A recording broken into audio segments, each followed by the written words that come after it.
Holy fuck. Lucy, what do you see? Lucy! Lucy will not come in. I already tried letting her in. What the fuck is good? Bitches. I'm the almighty fucking master creature. Holy fucking shit. I got a new camera. Canon PowerShot ELPH 180. Oh shit, it's Simba!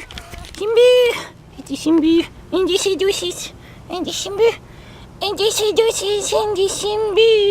And this is Simba. It's Simba. Yeah, my cats just kind of roam around the neighborhood and no one says a goddamn thing because they own this fucking neighborhood. Holy fuck. I just can't wrap my head around this. I'm making a video. It's been forever. It's been fucking forever. I don't know what happened to my last camera. It just kind of broke and I just couldn't charge it. So I felt like caving and buying a new one. And I figured I would just take a walk. And forgive the sound of the cars in the background. I know I could just go inside, but it is lovely. It is fall.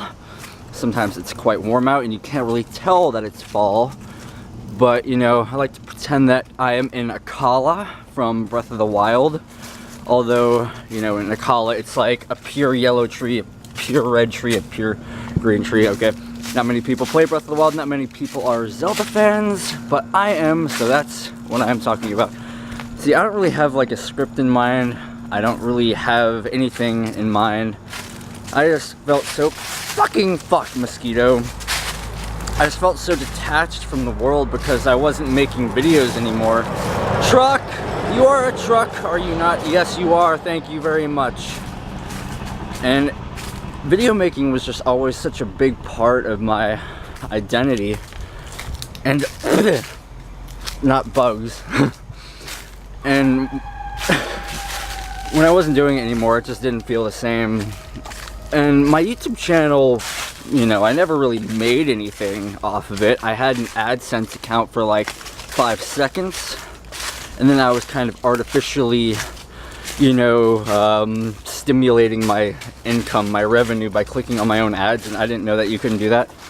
Sorry, just checking to see if the video was recording. You know, with my other camera, I would often like attempt to record and then I would look and then I would find out that it wasn't recording and I'm like, oh shit, I just lost. So if I ever have to turn the fucking camera around, please forgive me, Jesus. But I'm in a nostalgic mood and I wanted to go to a place that is very near and dear to me. Back when I was a kid, me and the kids of the neighborhood would come to this spot and we would make forts over here. We would get furniture from wherever we could fucking find. Like we would go to Mullen Elementary, this little elementary school by the neighborhood, and sometimes they would just throw out boxes upon boxes of shit. And I remember I call it Boxtopia, you know. And we would just like litter this place with cardboard boxes and it just looked so fresh. And sometimes we would find chairs and tables and it'd be all pimped out, and sometimes like there would be rivalries between kids and someone would like TP the fuck out of this place. But this place, you know, we would just come here and do whatever. Play Yu-Gi-Oh! Hell yeah. Always like play Yu-Gi-Oh! Outside, like on the fucking sidewalk and scrape the card. Not me, I took very good care of my shit. But you know, like people wouldn't have like a little playing mat and they would like scrape them off when they would try to like get it off the sidewalk. And I'm just like, oh god, I'm like cringing at the sound of a fucking card being destroyed. But yeah, growing up in this neighborhood, and I dream about this area a lot. Like I'll dream about this fence and the trees beyond this fence, and I'll dream about all of that space beyond that fence, and it's always so weird, you know. And there are people kind of like looking at me recording, but fuck it, I am awesome and I will do my thing. And I remember one time I would put thorns in these leaves, right, as like a punishment thing. So if anyone like ever like pissed me off, I'd be like, okay, now you have to put your hand on the thorns, and of course no one would ever do that. But I try to get like really creative. I love the color of these fucking leaves, man. I love the yellow, I love the green, I love the red. And I love the fact that there may be 1 or 2 people looking at me talking into this camera, but fuck it, I am the almighty fucking mass creature. I will make videos whenever, wherever. Yeah, it's my day off. On my days off, I feel, you know, somewhat stir crazy sitting in the house because I'm just so used to, you know, working all the time. If I'm lucky, I'll get 1 day off, and then I'll just, you know, be as lazy as possible, clock in some Breath of the Wild, clock in some Yu-Gi-Oh on Dev Pro. But I just wanted to do something creative, you know.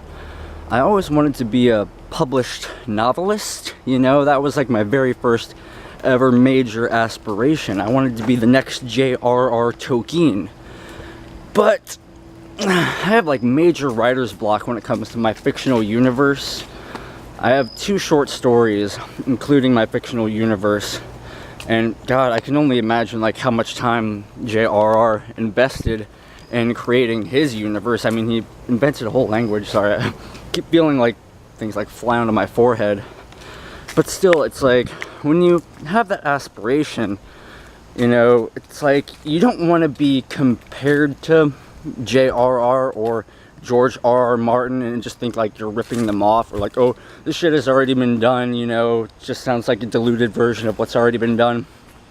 And I really, you know, don't want that to happen, but I will have, you know, those thoughts that kind of hinder me. So I'm like, oh, well, I can just like write something else. Maybe I could do like an autobiography. And I've always tried to like kind of experiment with my genres. I have like so many genres of stories written, just kind of collecting dust on Writer's Cafe. And like every time I ever tried to post something on Facebook or something, no one would read it. No one would comment, no one would like it. So I gotta like check to see if the dick on my necklace is behind me. And that was always like a major punch in the self-esteem. Because, you know, like people would post pictures and they would get hundreds of likes. And I post a story that I invested like weeks into. And just not a single person like cared to sit down and read it. Because people don't really scroll down to read stories, you know, on their phone. They just want to kind of keep themselves up to date with what's going on. Yeah, this little path here, it's like kind of slanted. You know, back in the day, like the kids would always just kind of run away from each other, have water gun wars or whatever. And if you were like ever on the run trying to like evade people, you know, you'd be all like stealthy, like, what the fuck?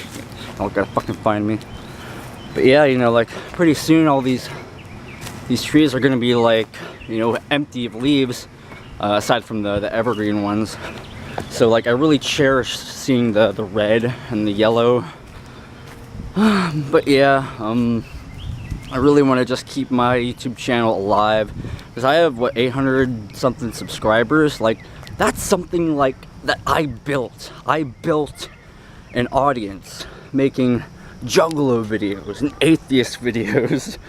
And you know, of course, you know, I probably wouldn't be as like so diehard about my atheism nowadays, because now I'm just like, you know what the fuck ever. And I don't even identify as a Juggalo anymore, even though I really appreciate the family aspect. I love the Dark Carnival mythology, but I feel like, just in comparison to people who do call themselves Juggalos, people who are just so diehard for the hatchet, like it'd just be an insult to them to consider myself a Juggalo when I never even listen to psychopathic music anymore, or even think about it. Mainly just kind of listen to post-hardcore, because I'm really trying to like get better with my singing voice, you know. And I get a lot of influence from Tillian from Dance Gavin Dance, and Michael Jagman from Scarlet Drive. You know, this high-pitched vocalist, you know, like that's the shit, you know, that I'm kind of into.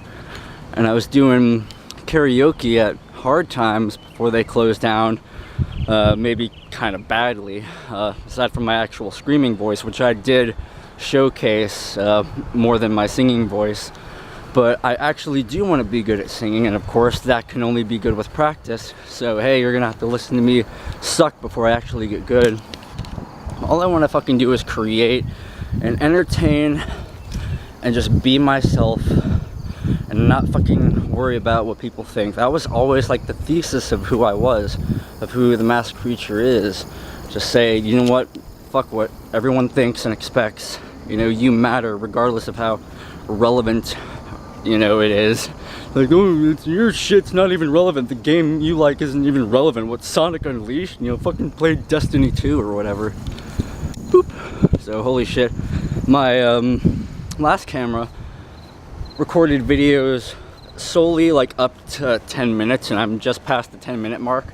So I'm like, holy shit, that is awesome. That is fucking awesome. I don't have to worry about only having the 10-minute videos and having to like make separate videos for like one song at a show that's like longer than 10 minutes. But yeah, shit, I love you all. I do, you know, my 807 subscribers, you know, I'm sure a lot of them don't really like get on their YouTube anymore. And, you know, if I upload this, it might like get, you know, only so many views or whatever. But once again, I just like having stuff existing, you know, like my legacy, just existent online. So if anything ever happens to me, it's just there and it belongs to the universe, because that's what a legacy is. Like, when you're fucking gone and fucking buried in the ground or fucking ashes on the lake, your shit now belongs to the cosmos, and I want to just give them something pure. Yeah, I had a friend that would walk with me down there when I was a kid, just like walk all the way fucking down there, and we would find like these cattails, or cattails, not cocktails, that's a drink, and we would just like kind of break them open, and the feathers would just like fly everywhere, and we thought that was the shit. But it's a lovely day. I really needed some endorphins. Morphin. Fucking dance, Gavin, dance. But I drum now. I have a sick ass drum kit that I spent $700 on. It is a, what is it called? An Imperial Star. Candy apple mist colored. Very beautiful. I'm very proud of that. That was like the very first thing I ever did with my money when I got the job that I got now. I actually got two, but the first one that I got of the two, I just like didn't spend any money at all, and I just, whoa, what is that? That is the thing. Floweries.